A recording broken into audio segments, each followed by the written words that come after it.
These first responders in Maryland are on the cutting edge when it comes to battling a growing nationwide challenge, fighting fires in electric vehicles, or EVs. We may not be able to do normal operations that we're used to.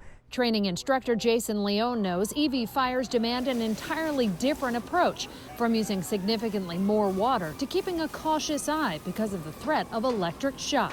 What are the risks if departments aren't trained? Someone could die or seriously injured, and they may not even know what they're doing or getting themselves into until it's too late. So it's key that they get this training. Yes, absolutely. But as more EVs hit the road, a Spotlight on America investigation discovered training isn't up to speed nationwide. Our team contacted fire marshals and firefighter associations in all 50 states and Washington, D.C. In New York, only about 15% of departments have had training, while Illinois' data shows they're under 10%. Virtually all the other states that responded couldn't even tell us who's actually prepared to battle these fires, though a few like Georgia, North Carolina, and Tennessee say they're working on developing specific training. We also directly reached out to fire departments in more than 30 cities across the country.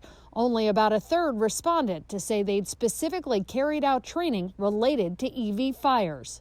Does it concern you that the preparedness level for these fires does vary from state to state? Absolutely. In their defense, they have so many emerging issues and new technologies that they need to train on. It's always a competing battle for their time and resources. Andrew Clark runs a special program with the National Fire Protection Association, or NFPA, to get first responders ready. The organization estimates it's educated roughly 250,000 firefighters through in-person sessions and online classes so far. But the NFPA admits there's still another million that need the training. It's really up to the individual fire departments to say, this is an emerging technology that we need to get a handle on. So what does it say about the cities that haven't done it yet? I think they should pay attention and start a plan. In the meantime, firefighters are forced to do something we all do when we're looking for answers: turn to the internet.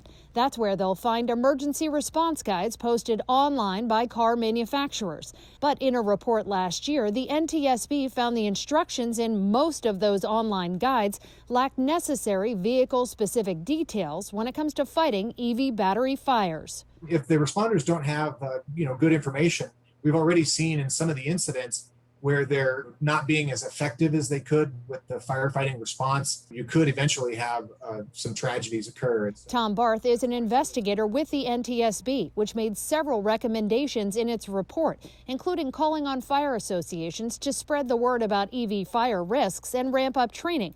And it urged manufacturers to provide more vehicle-specific information in its guides about how to best fight EV fires and minimize the threat of reignition. The manufacturers have been working hard at this, and virtually every vehicle manufacturer out there has made guidance materials available. But with the new technology, there's always some level of discovery process. Discoveries many firefighters are making about electric vehicles in the heat of the moment.